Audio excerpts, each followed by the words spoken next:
Olá pessoal, na videoaula de hoje nós iremos aprender a identificar algumas características da paisagem através de alguns conhecimentos sobre a topografia local. Estou aqui no laboratório de maquetes da universidade e vou mostrar para vocês, através de uma maquete que nós temos aqui de todo o Distrito Sede de Ouro Preto, como nós podemos utilizar da topografia para a identificação de alguns elementos básicos da paisagem. Então aqui no laboratório de maquete nós temos uma maquete, do Distrito Sede de Ouro Preto, uma maquete topográfica.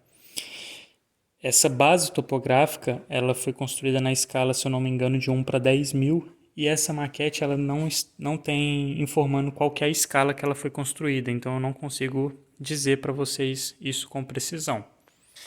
Para vocês se situarem melhor aqui na nossa cidade, eu marquei aqui onde estaria o Museu da Inconfidência, nessa região aqui, provavelmente nessa região. Então aqui, mais à esquerda nós desceríamos a rua direita e mais à direita desceríamos a feirinha de Pedra Sabão, porque o norte dessa carta eu coloquei ele voltado para a parte superior do vídeo. Então norte, sul. Bom, aqui é a entrada da cidade, na rua Padre Rolim. Aqui é uma encosta importante porque ela deslizou em 2011 em cima da rodoviária que fica situada nessa região. Então essa encosta é uma encosta importante, tá? É por conta desse acontecimento. Seguindo aqui, nós continuamos, chegamos aqui na região da Praça Central, onde também está situado o Museu da Inconfidência. Descendo mais um pouco, chegamos na região onde está a Escola de Farmácia.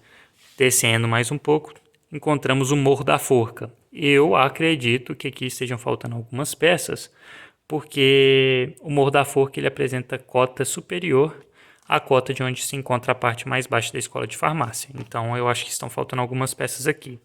E mais a sul temos o Córrego do Funil.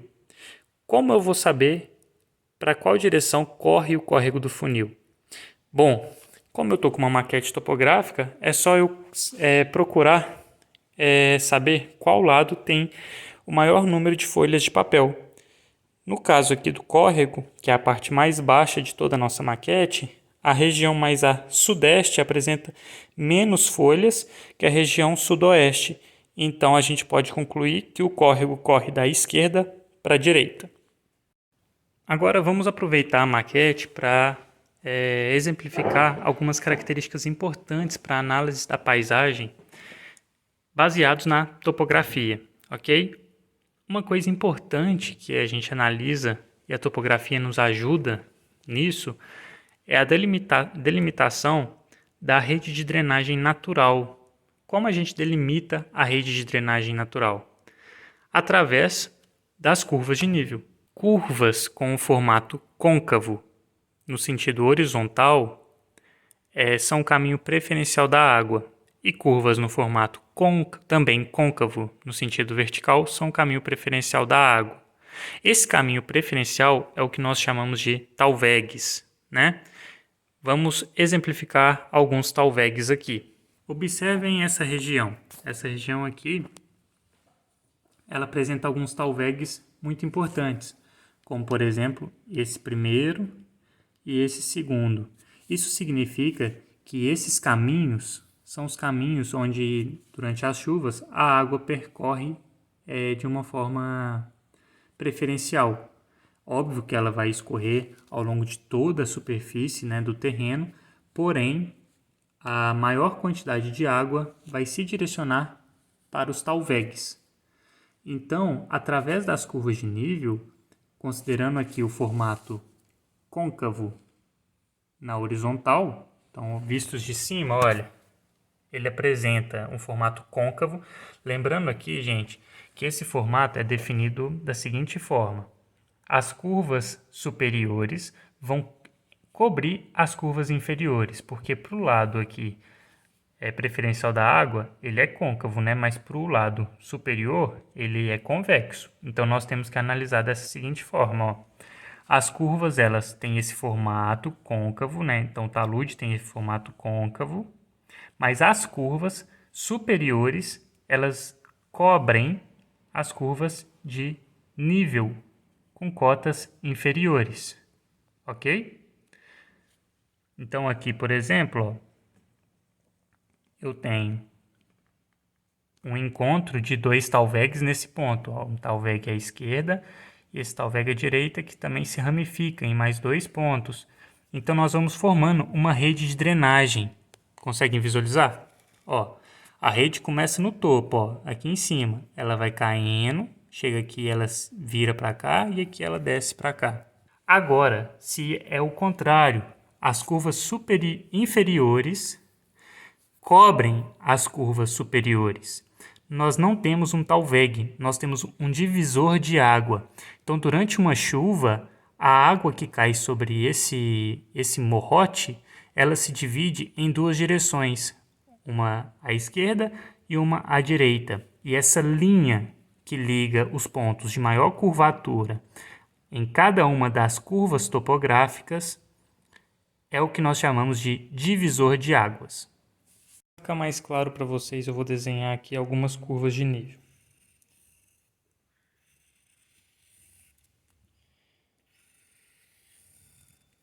Essa curva aqui vai ser a curva de 15 metros, essa de 10 metros e essa de 5 metros.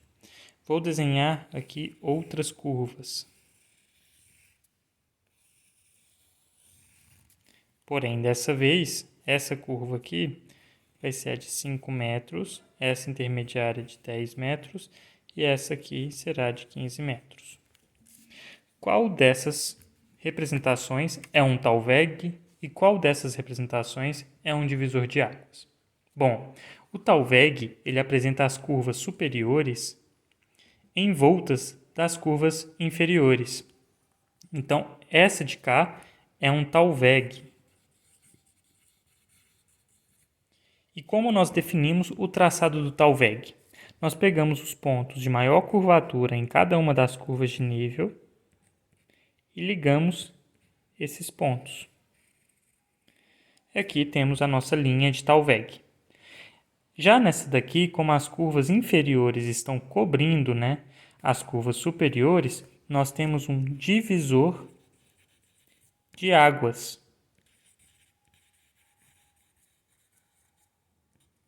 Como eu defino a linha do divisor de águas? Eu pego o ponto de cada uma das curvas de maior curvatura e ligo esses pontos. Então, essa aqui é a minha linha do divisor de águas. Tem um talveg e um divisor de águas. Como vocês podem perceber, a partir da topografia, nós conseguimos então traçar toda uma rede de drenagem. Baseado na rede de drenagem, nós conseguimos, por exemplo, descobrir na região microbacias ou inclusive bacias que podem ser utilizadas como, por exemplo, reservatórios de água para o abastecimento de uma cidade. Então, através da topografia, nós temos uma base muito importante para outros estudos, tanto na engenharia quanto na arquitetura. E essa malha, essa forma de descobrir essas bacias e essa rede de drenagem, nós vamos aprender na nossa aula de geoprocessamento nesse semestre. A topografia também nos ajuda a descobrir regiões que tiveram movimentação de massa no passado. Como nós sabemos isso? Através de uma análise mais crítica das curvas de nível.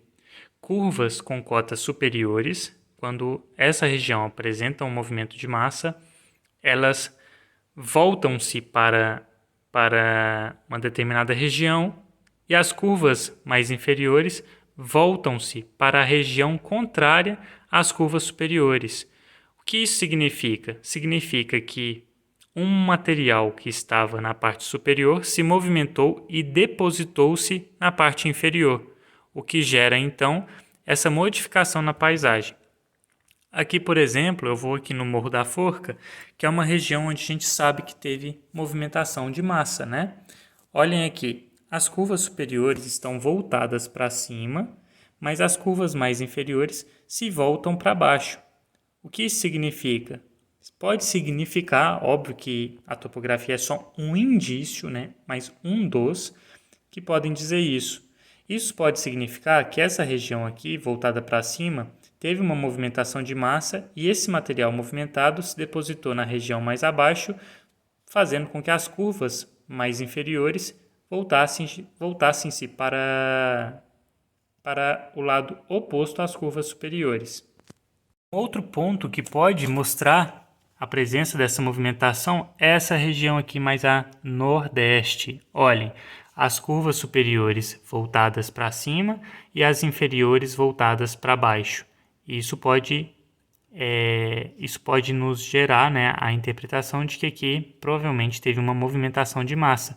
E essa região aqui é a região do bairro Taquaral, onde nós temos, né, registros históricos de movimentação. Aqui, pessoal, eu estou na beirada da Rodovia dos Inconfidentes, numa região conhecida em Ouro Preto como Caminho da Fábrica. Nessa região a gente consegue observar algumas interferências na paisagem que são bastante importantes para nós, como por exemplo, nesse canto onde eu vou circular na tela para vocês, nós conseguimos ver alguns movimentos gravitacionais de massa associados à erosão, que é um transporte de pequenas partículas do solo.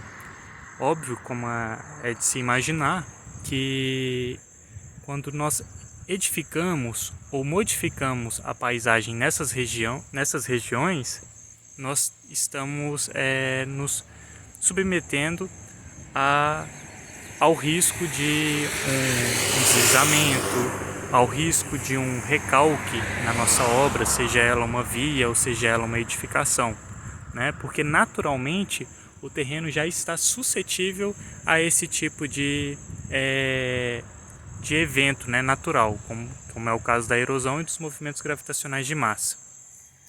Uma outra característica importante que nós conseguimos observar daqui é a direção das foliações. Observem, a direção das foliações nessa região está voltada para a direção sul. O que isso significa? Que a direção sul nessa região é uma direção preferencial para os movimentos de massa, porque a foliação das rochas está apontando para a região sul. E como nós conseguimos perceber em cima de onde a gente tem uma região com uma grande declividade, nós já temos edificações. Essas edificações, elas podem, por consequência, estarem sujeitas ao risco, se não estiverem bem planejadas. Por quê? Devido à proximidade com a área de grande inclinação e por estarem construídas acima de uma região favorecida pela foliação no que tange aos movimentos de massa. Então aqui seria uma região onde a gente deveria, antes da construção, fazer alguns estudos para contenção ou até mesmo impedir tal ocupação, né? Eu estou um pouco já afastado da Rodovia dos Inconfidentes, que passa logo aqui atrás, e estou aqui próximo a um movimento de massa em atividade, o que significa que ele ainda não cessou. Esse movimento, nós conseguimos observar nele a sua cicatriz, né, aqui ao longo de toda a encosta. É um movimento que eu cataloguei no ano de 2016 e retirei uma fotografia dele naquela mesma época. Vocês vão visualizar a fotografia aqui. Na fotografia fica mais claro nós visualizarmos o que chamamos de degraus de abatimento, que são essas camadas que se parecem com degraus de escadas, né? Hoje, com o passar do tempo, nós vemos que não sobrou muito desses degraus. O que é importante nós notarmos desse movimento de massa é a sua proximidade com uma estrada. O que isso significa? Significa que a estrada está colocada numa região suscetível de deslizamento. O que é importante então para nós como engenheiros ou arquitetos propormos, né, a construção de alguma obra para contenção dessa encosta. No caso aqui, nós poderíamos construir muros de arrimo, de gabião, na proximidade aqui da encosta, entre ela e a estrada. Uma outra coisa importante de se notar é que essa estrada ela passa no meio da encosta, né?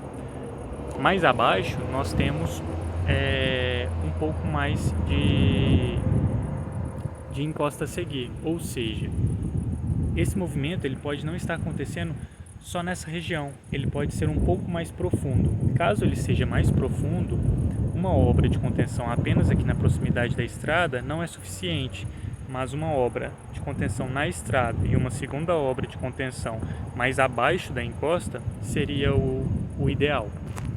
Eu estou próximo à encosta que eu acabo de mostrar para vocês, lá perto da estrada, e nós temos mais um movimento. Esse movimento, quando ele aconteceu, ele atingiu um galpão que está logo aqui embaixo, destruindo parcialmente essa edificação. Por que isso aconteceu?